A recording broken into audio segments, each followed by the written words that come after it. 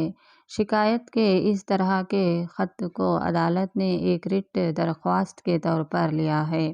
بغیر کسی فیس کے عدالت شکایت کی انکوائری یا جانچ پڑتال کرتی ہے۔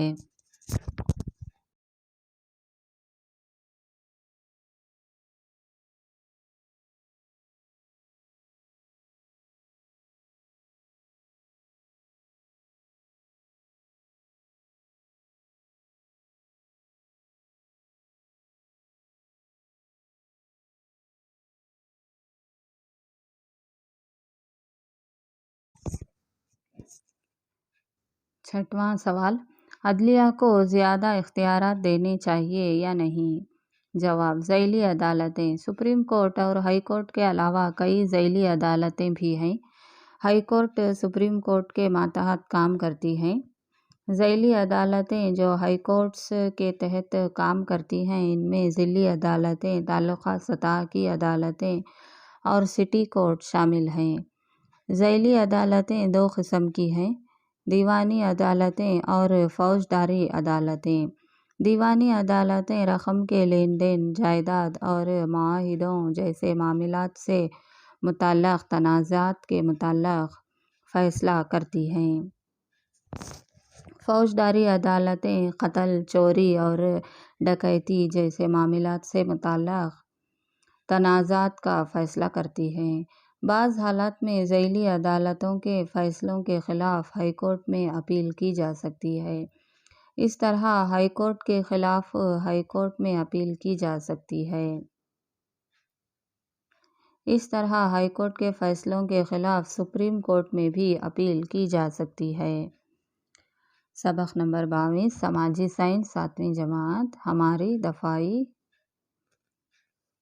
دفاعی فوج، اور ڈیفینس فورسز۔ گروہوں میں بحث کریں اور جواب دیجیے۔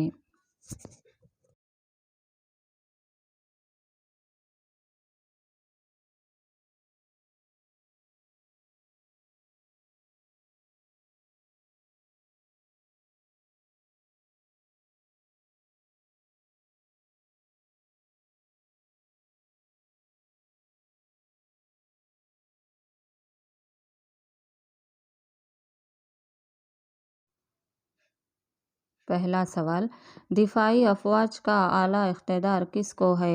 دفاعی فوج۔ جواب، بیرونی حملے سے ملک کا دفاع کرنا حکومت کا اولین فرض ہے۔ یہ کام دفاعی افواج کے سپرد کیا گیا ہے۔ اس لحاظ سے دفاعی افواج کا کردار نہایت ہی اہم ہے۔ ہندوستان کو بہادر، تربیت یافتہ اور باصلاحیت مسلح افواج پر ناز ہے۔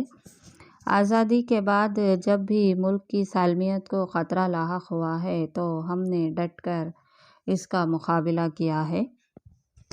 مثلاً چین اور پاکستان کے حملے، کارگل جنگ کے وقت ہماری مسلح افواج نے یہ ثابت کیا ہے کہ وہ مادر وطن کی حفاظت کے لیے ہر قسم کی قربانی دینے کے لیے تیار ہیں۔ دوسرا سوال، دفاعی افواج کے شعبے کون سے ہیں؟ جواب، دفاعی فوج کی ذمہ داریاں: ملک کے سرحدی علاقوں کی حفاظت، ملک کی سالمیت کی حفاظت کرنا، غیر قانونی تجارت اور غیر قانونی سرگرمیوں کو روکنا۔ صدر ہند کو ہماری دفاعی افواج کا اعلیٰ اقتدار دیا گیا۔ ہندوستان کی دفاعی تنظیم 3 شعبوں پر مشتمل ہے: بری فوج، بحری فوج اور ہوائی فوج۔ دفاعی افواج یوم آزادی اور یوم جمہوریہ پریڈ میں حصہ لے کر اپنے فوجی صلاحیت کا مظاہرہ کرتے ہیں۔ دفاعی افواج میں اپنے صلاحیت کا مظاہرہ کرنے کے لیے تربیت گاہیں بھی موجود ہیں۔ وہ یہ ہیں: قومی حفاظتی کالج، نئی دہلی، قومی دفاعی تربیت گاہ اداکا منڈل ہندوستان ملٹری اکیڈمی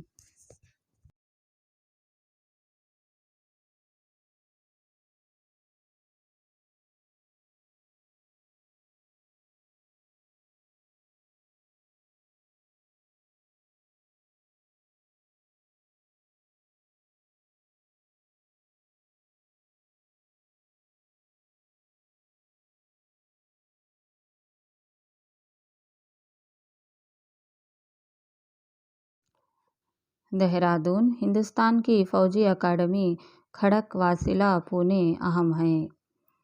تیسرا سوال، بری فوج کے اعلیٰ افسر کو کیا کہہ کر پکارا جاتا ہے؟ جواب، بری دستے کے مختار کل کو جنرل کہا جاتا ہے۔ چوتھا سوال، بری فوج کا صدر دفتر کہاں ہے؟ جواب، بری فوج کا صدر دفتر دہلی میں واقع بری دستے کے صدر دفتر سے انجام دیتے ہیں۔ پانچواں سوال، بحری فوج کے اعلیٰ افسر کو کیا کہہ کر پکارتے ہیں؟ جواب، بحری فوج کے اعلیٰ افسر کو ایڈمرل کہتے ہیں۔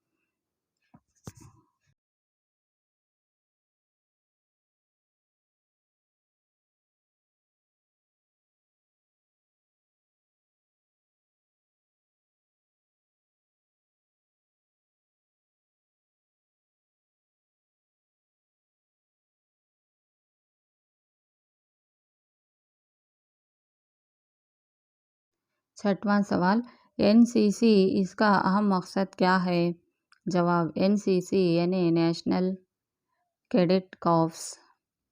National Cadet Corps N C C اجتماعی زندگی کی اہمیت، قائدانہ صلاحیتوں کو این سی سی سکھلاتی ہے۔ یہ تربیت حاصل کرنے والوں کو فوج میں داخلہ لینے کے لیے خصوصی مواقع فراہم کیا جاتا ہے۔ اعلیٰ تعلیم کے لیے طلباء کو ریزرویشن حاصل ہوتی ہے۔ اسکول اور کالجوں میں لڑکے اور لڑکیاں بھی این سی سی میں شامل ہو سکتی ہیں۔ ملک کے تحفظ کی ذمہ داری کا احساس دلانا اس کا اہم مقصد ہے۔ نظم و ضبط اور اتحاد اس کا نعرہ ہے۔ ساتواں سوال، بری فوج کے اہم کام کیا ہیں؟ جواب، ہندوستانی بری فوج۔ ہندوستان کی بری فوج دنیا کی دوسری سب سے بڑی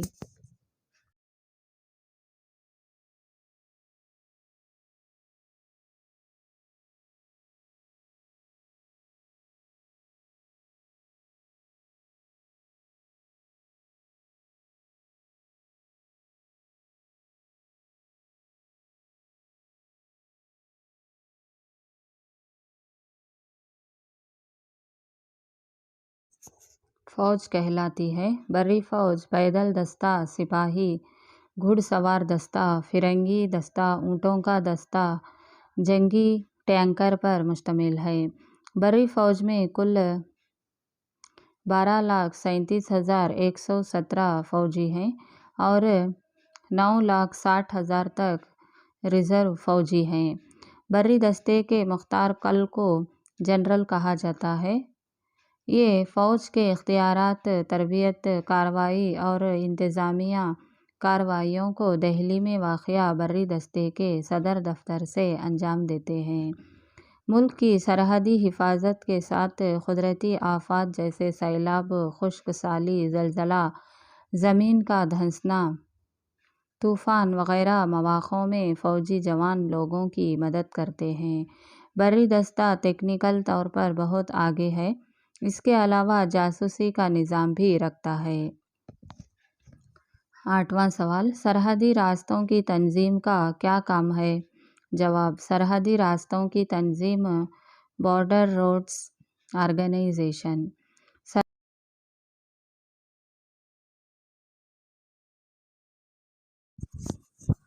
سرحدی راستوں کی تنظیم بند راستوں کو کشادہ کر کے فوجی کارروائی کے لیے فوراً مدد کرتی ہے۔ راستوں کی تعمیر، پل کی تعمیر اور نالیوں کی تعمیر جیسی کارروائیوں میں یہ تنظیم اپنی کارکردگی انجام دیتی ہے۔ ریڈ کراس تنظیم کا مقصد کیا ہے؟ نواں سوال۔ جواب، ہندوستانی red cross society, Indian red cross society. Red cross تنظیم پورے ہندوستان میں 1100 اضلاع میں اپنی شاخوں کے ساتھ کام انجام دے رہی ہے۔ صدر جمہوریہ اس تنظیم کے صدر ہیں۔ ریڈ کراس تنظیم کا اہم مقصد انسانیت اور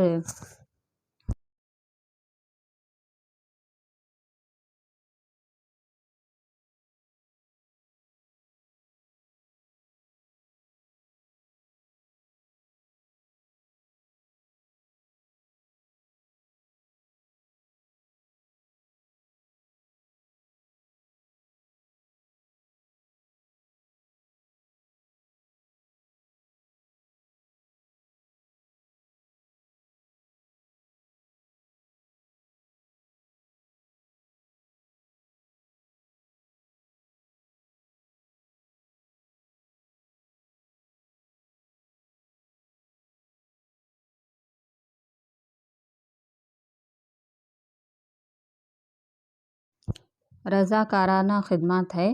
10واں سوال، کیا تم دفاع میں کام کرنا پسند کرو گے؟ وجہ بتلائیے۔ جواب: قومی حفاظتی فوج۔ قومی حفاظتی فوج معتبر لوگوں کی حفاظت کرتی ہے۔ یہ ملک کے اندرونی حفاظت اور دہشت گردی روکنے کے لیے زیادہ زور دیتی ہے۔ بم ضائع کرنے والا دستہ اس کا معاون ہے۔ ہوم گارڈز یہ پولیس کے دستے سے منسلک کام کرتی ہے۔ اس کے اہم کام اندرونی حفاظت کے لیے مدد کرنا اور اچانک حادثات، قدرتی آفات وغیرہ اوقات میں مدد کرنا۔ دوسرا مین، بحث کیجیے۔ ہمیں دفاعی فوجوں میں کیوں خدمات انجام دینا چاہیے؟ جواب: دفاعی فوج بیرونی حملے سے ملک کا دفاع کرنا حکومت کا اولین فرض ہے۔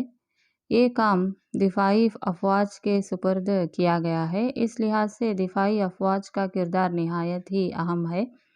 ہندوستان کو بہادر، تربیت یافتہ اور باصلاحیت مسلح افواج پر ناز ہے۔ آزادی کے بعد جب بھی ملک کی سالمیت کو خطرہ لاحق ہوا ہے تو ہم نے ڈٹ کر اس کا مقابلہ کیا ہے۔ مثلاً چین اور پاکستان کے حملے، کارگل جنگ کے وقت ہماری مسلح افواج نے یہ ثابت کیا ہے کہ وہ مادر وطن کی حفاظت کے لیے ہر قسم کی قربانی دینے کے لیے تیار ہیں۔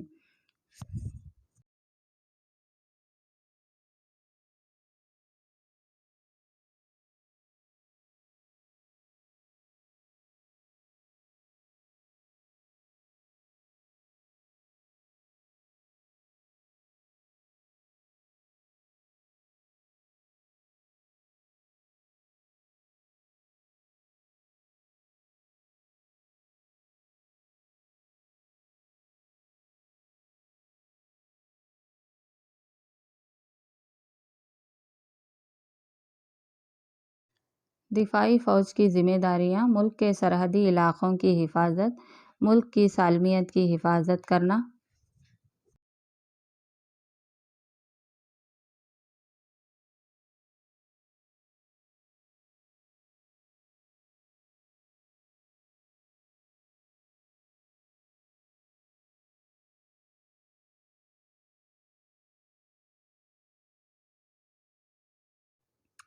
غیر قانونی تجارت اور غیر قانونی سرگرمیوں کو روکنا۔ صدر ہند کو ہماری دفاعی افواج کا اعلیٰ اقتدار دیا گیا ہے۔ ہندوستان کی دفاعی تنظیم 3 شعبوں پر مشتمل ہے: بری فوج، بحری فوج اور ہوائی فوج۔ دفاعی افواج یوم آزادی اور یوم جمہوریہ پریڈ میں حصہ لے کر اپنے فوجی صلاحیت کا مظاہرہ کرتے ہیں۔ دفاعی افواج میں اپنے صلاحیت کا مظاہرہ کرنے کے لیے تربیت گاہیں بھی موجود ہیں۔ وہ یہ ہیں: قومی حفاظتی کالج، نئی دہلی; قومی دفاعی تربیت گاہ، ادھکا منڈل; ہندوستان ملٹری اکیڈمی، دہرادون; ہندوستان کی فوجی اکیڈمی، کھڑک واصلہ، پونے اہم ہیں۔